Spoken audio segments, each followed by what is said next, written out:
Good afternoon students. AVL classes के YouTube channel पर आपका स्वागत है, जहां पर मैं ललित राठी आपको फिजिक्स सब्जेक्ट आपका पढ़ा रहा हूं।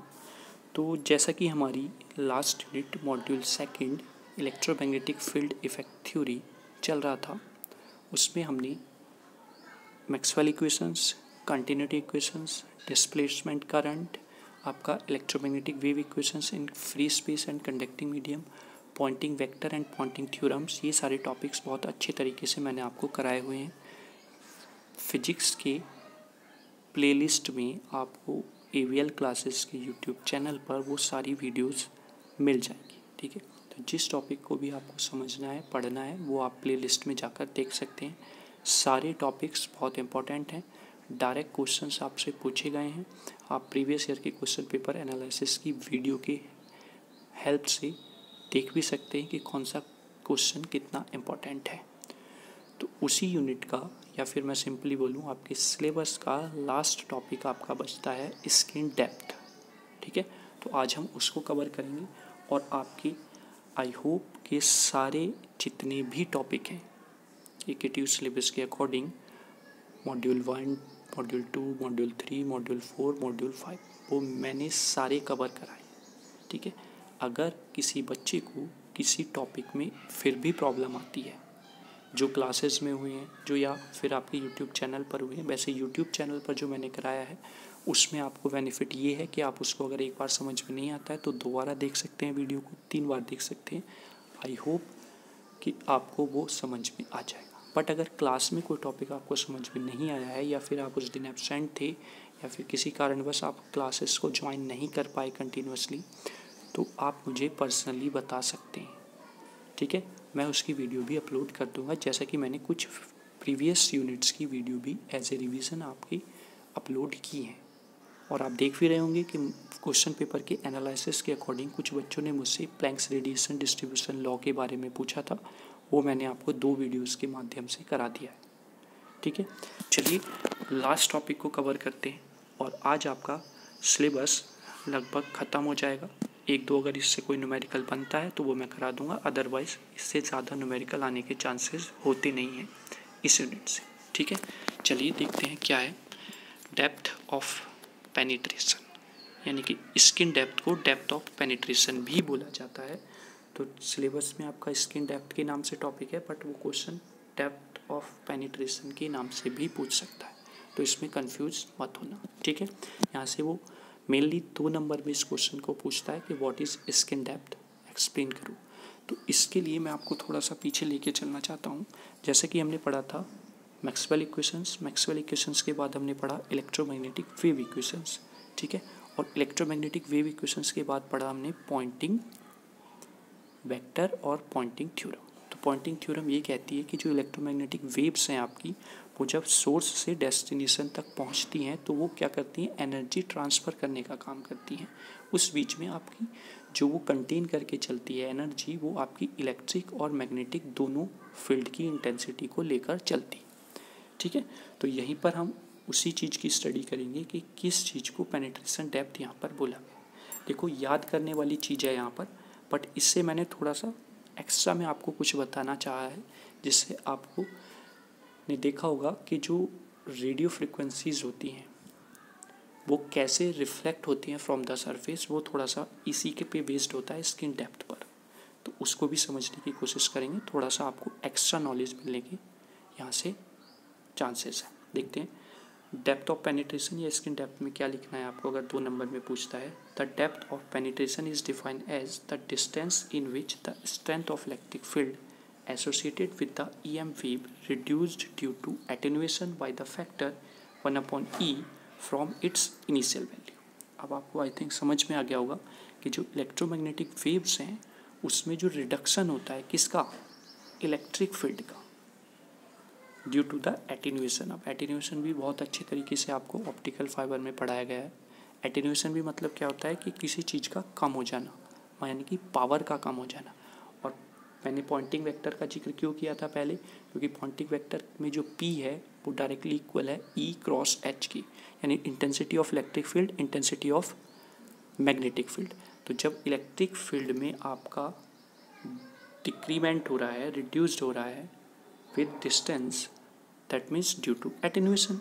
और वो एटेन्यूएशन फैक्टर किस पे डिपेंड कर रहा है, 1/e पर, फ्रॉम इट्स इनिशियल वैल्यू, उसकी जो एक्चुअल वैल्यू है उस पे 1/e फैक्टर के साथ रिड्यूस हो जाता है आपका EM वेव, इलेक्ट्रिक फील्ड उसमें जो एसोसिएटेड है। ठीक है, तो ये है आपका स्किन डेप्थ। अगर 2 नंबर में पूछता है केवल आपको ये स्टेटमेंट लिखना है और लास्ट में आपको ये फॉर्मूला लिख देना है स्किन डेप्थ का, बस। ठीक है, अभी मैं ऊपर से बताऊंगा क्या है। ठीक, तो ये आपका 2 मार्क्स का हो जाएगा। अब देखते हैं क्या है इसका फंडा, क्या है 1/e का। The amplitude of strength of electric field of an EM wave decreases by a factor e⁻⁻ z, where alpha is the attenuation constant. यानी कि ये जो डिक्रीजिंग फैक्टर है वो क्या है, e⁻⁻z, और हमने लिखा है 1/e। ठीक है, तो यहाँ पर अल्फा क्या है हमारे पास, एटेन्यूएशन कांस्टेंट है, और 1/e फैक्टर के साथ आपका एटेन्यूएशन होता है। तो 1/e का मतलब e⁻⁻z है, तो इसको अगर मैं लिखूँ तो e⁻⁻z लिखा जाएगा। तो ये अल्फा जेड इक्वल टू किसके है, की पावर यहाँ पर तो 1 है ना, तो alpha z equals to the 1। यहीं पे मैं आपको बता देता हूँ, the distance from which electric field और amplitude of EM wave decreases by a factor e⁻⁻1 to its initial value is satisfy the equation alpha equals to 1। ठीक है, कहने का मतलब ये है 1/e फैक्टर से आपका अफेक्ट होता है और आपका है e⁻⁻z।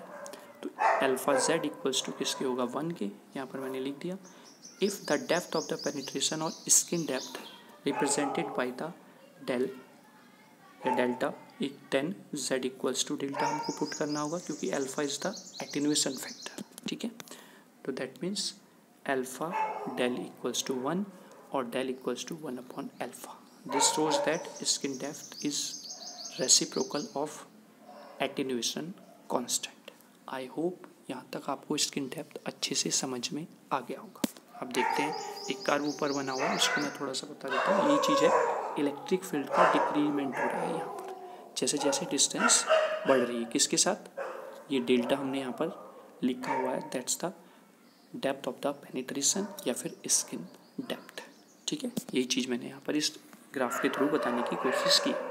तो देखते हैं यहाँ पर क्या लिखा है, hence the reciprocal of attenuation constant is called the skin depth of the depth of the penetration. Simple, यानी कि रेसिप्रोकल ऑफ एटेन्यूएशन कांस्टेंट जो है वो स्किन डेप्थ कहलाता है या डेप्थ ऑफ पेनिट्रेशन कहलाता है। ठीक है, बस अगर आप इसको और मॉडिफाई करके लिखना चाहते हैं तो attenuation constant alpha of an attenuated EM wave is given by, attenuated EM wave मतलब एटेन्यूएशन हुई जो वेव हमें कहाँ पर मिल रही है, एज द डेस्टिनेशन, वहाँ पर अल्फा की जो वैल्यू होती है वो आपकी ये होती है। ठीक है, अगर आप याद करेंगे तो यहाँ पर ये वैल्यू पुट कर देंगे अल्फा की जगह, तो then we get skin depth equals to 1/ओमेगा bracket mu epsilon upon 2 bracket में square root of 1 plus sigma square upon omega square epsilon square -1 bracket close और होल ब्रैकेट का 1/2। This is the skin depth. Clear है? चलिए अब यहाँ से कुछ जो मैं आपको एक्स्ट्रा नॉलेज के बारे में बता रहा था, for the good conductor, for the good insulator, क्या क्या कंडीशंस होती हैं स्किन डेप्थ के लिए। For the good conductor we know that sigma very high as omega epsilon, that means ऊपर जो फैक्टर है सिग्मा अपॉन ओमेगा एप्सिलॉन वो भी बहुत बड़ा होगा 1 से। तो finally we get delta equals to square root of 2 upon omega mu sigma. ठीक है, और ओमेगा क्या होता है 2πf। तो अगर हम ओमेगा की जगह पुट करते हैं तो ये 2 इस 2 से कैंसिल आउट हो जाएगा, तो then we get 1/πf mu sigma. ठीक है, hence skin depth for good conductor depends primarily upon sigma and F और ओमेगा। कहने का मतलब ये है, फॉर ए गुड कंडक्टर, अगर कोई गुड कंडक्टिंग मटेरियल है तो उसमें स्किन डेप्थ डायरेक्टली डिपेंड करेगा सिग्मा एंड फ्रीक्वेंसी या फिर ओमेगा पर। ठीक है, चलिए देखते हैं क्या इफेक्ट पड़ता है फ्रीक्वेंसी का। Let us consider an example of copper at various frequency. हमने मान लिया एक एग्जांपल ले लिया और जो कंडक्टिंग मटेरियल है आपका गुड कंडक्टर वो है आपका कॉपर, और उस पर हम डिफरेंट फ्रीक्वेंसीज पे चेक करना चाहते हैं क्या हमको मिलता है। तो हमें पता है म्यू नॉट इक्वल्स टू या फिर म्यू इक्वल्स टू 4.2 × 10⁻⁷ और सिग्मा इक्वल्स टू 5.8 × 10⁻⁷ ये वैल्यूज़ होती हैं। अगर इन वैल्यूज़ को उठाकर हम यहाँ पर पुट करते हैं तो then we get delta equals to 0.066/√5। ठीक है, अब यहाँ पर हमने बोला है कॉपर एट वेरियस फ्रीक्वेंसीज, यानी कॉपर जो कंडक्टिंग मटेरियल है वो वेरियस फ्रीक्वेंसीज पर अगर हम देखते हैं तो क्या उसका हमें मैटर मिलता है, क्या रिजल्ट निकलता है। अगर f इक्वल्स टू 100 है then we get delta equals to 6.6 × 10⁻³ metre. ठीक है, अगर आपके पास f इक्वल्स टू 10⁸ है तो then we get delta equals to 6.6 × 10⁻⁶ metre. तो अब यहाँ से इन दोनों वैल्यूज से आप क्या कंक्लूजन निकालते हैं। Hence here we conclude that the skin depth decreases with the increase in the frequency. कहने का मतलब ये है जैसे जैसे फ्रीक्वेंसी बढ़ेगी वैसे वैसे स्किन डेप्थ घटेगा। ठीक है, कहने का मतलब ये है कि अगर हम हाई फ्रीक्वेंसी सिग्नल को ट्रांसमिट करते हैं तो वहाँ पर जो एटेन्यूएशन होने के चांसेस हैं वो आपके कम हो जाएंगे EM वेव के। ठीक है, क्योंकि हम क्या देख रहे थे कि स्किन डेप्थ वही है कि जो इलेक्ट्रिक फील्ड इंटेंसिटी में कमी आ जाती है EM वेव की, उसी को हम एटेन्यूएशन बोलते हैं, और वो आपकी रिड्यूस हो सकती है या पेनिट्रेट कर सकते हैं हम उसको with the help of increase frequency. ठीक है, आई होप यहाँ तक ये चीज़ आपको क्लियर हुई होगी। ठीक, आगे देखते हैं। अब जो आपने देखा होगा जो रेडियो फ्रीक्वेंसीज ट्रांसमिट होती हैं उनका क्या इफेक्ट होता है। एट रेडियो फ्रीक्वेंसी 1 मेगाहर्ट्ज से स्टार्ट होती, या फिर 1 मेगाहर्ट्ज को एक रेडियो फ्रीक्वेंसी हमने ले ली। In copper the skin depth is delta equals to, ये हमने अभी भी फाइंड आउट किया ऊपर, 0.066/√5 1 मेगाहर्ट्ज। अच्छा, ये 10⁹ मैं यहाँ पर लिखना भूल गया हूँ तो ये आप लिख लेंगे। ठीक है, √9 नहीं 10⁶ मेगा कितना होता है 6 होता है, 10⁶ 1 मेगाहर्ट्ज इक्वल्स टू 10⁶ हर्ट्ज है ना। तो ये 10⁶ हर्ट्ज यहाँ पर हम रखेंगे। Then we get 6.6 × 10⁻⁻5 metre. ये हमारा आ जाता है for the radio frequency.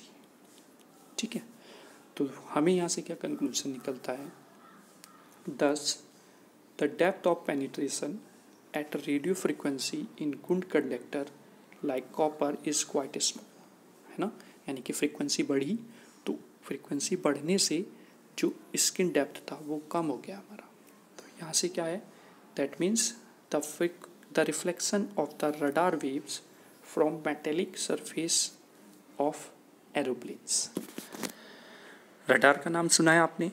Radar क्यों यूज़ करता है, for find out the range. Radio waves के थ्रू हम रेंज को डिटेक्ट और फाइंड आउट करते हैं किसी भी ऑब्जेक्ट की। तो उसके लिए हमें इतनी फ्रीक्वेंसी ट्रांसमिट करनी होती है कि वहाँ पर स्किन डेप्थ का कोई भी इफ़ेक्ट ना हो।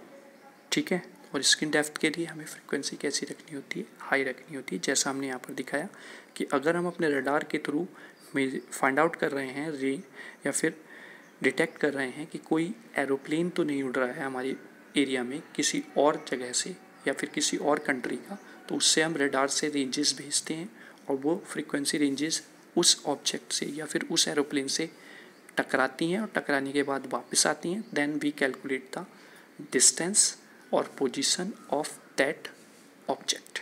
ठीक है, तो वही चीज़ यहाँ से बताई गई है कि रडार वेव जो हैं वो मेटेलिक सरफेस ऑफ एरोप्लेन क्या हो जाती हैं, रिफ्लेक्ट हो जाती है। ठीक है, तो ये यहाँ से मैंने आपको बताने की कोशिश की है कि कैसे वहाँ से आपको ये हम फाइंड आउट करते हैं या रेंज करते हैं किसी भी ऑब्जेक्ट को। ठीक है, चलिए आगे देखते हैं। फॉर गुड डाइलेक्ट्रिक और इंसुलेटर, अब हमने फॉर द कंडक्टर पढ़ लिया, अब हम फॉर द गुड डाइलेक्ट्रिक या इंसुलेटर देखते हैं। उसमें कंडीशन उल्टी हो जाती है कि सिग्मा जो है वो लेस देन हो जाता है ओमेगा एप्सिलॉन से। तो जब सिग्मा अपॉन ओमेगा एप्सिलॉन हम देखेंगे तो वो बहुत छोटा हो जाता है 1 से। तो finally delta equals to 2 upon sigma square root of epsilon upon mu हमको मिलता है। और यहाँ से हम क्या फाइंड आउट करते हैं, hence for dielectric the skin depth is independent of frequency. ठीक है, यानी कि किसी डाइलेक्ट्रिक मटेरियल या इंसुलेटर के लिए जो स्किन डेप्थ है वो फ्रीक्वेंसी पर डिपेंड नहीं करता है, वो केवल सिग्मा पर डिपेंड करेगा। ठीक है, तो आई होप स्किन डेप्थ आपको समझ में आया होगा, और जो थोड़ा सा मैंने एक्स्ट्रा जानकारी आपको देने की कोशिश की है वो आपने यहाँ से गेन की होगी। आप देखो क्वेश्चन कैसे पूछा जाएगा, कैसे आपको लिखना है। अगर आपसे क्वेश्चन पूछा जाता है 2 नंबर में कि व्हाट इज स्किन डेप्थ, या एक्सप्लेन स्किन डेप्थ, या write down the skin depth, तो केवल आपको स्टेटमेंट लिखना है और वो फॉर्मूला लिखना है, skin depth equals to 1 upon attenuation constant. ठीक है, बस सिंपल ये आप लिखेंगे तो आपका 2 नंबर का काम बन जाएगा। अगर वही क्वेश्चन आपका सेक्शन बी या सेक्शन सी में पूछ लिया जाता है पार्ट, मतलब एक क्वेश्चन है 10 मार्क्स का, उसको आपको उसी क्वेश्चन में 2 चीज़ें पूछ ली, स्किन डेप्थ भी पूछा है और दूसरा कोई और चीज़ पूछ ली, तो फिर आपको वो स्टेटमेंट लिखना है, वो एक्सप्लेनेशन लिखनी है जो मैंने ऊपर कराई है, फिर उसके बाद आपको ये कंडीशंस भी लिखनी है फॉर द कंडक्टिंग या फिर फॉर द गुड कंडक्टर और फॉर द डाइलेक्ट्रिक या इंसुलेटर।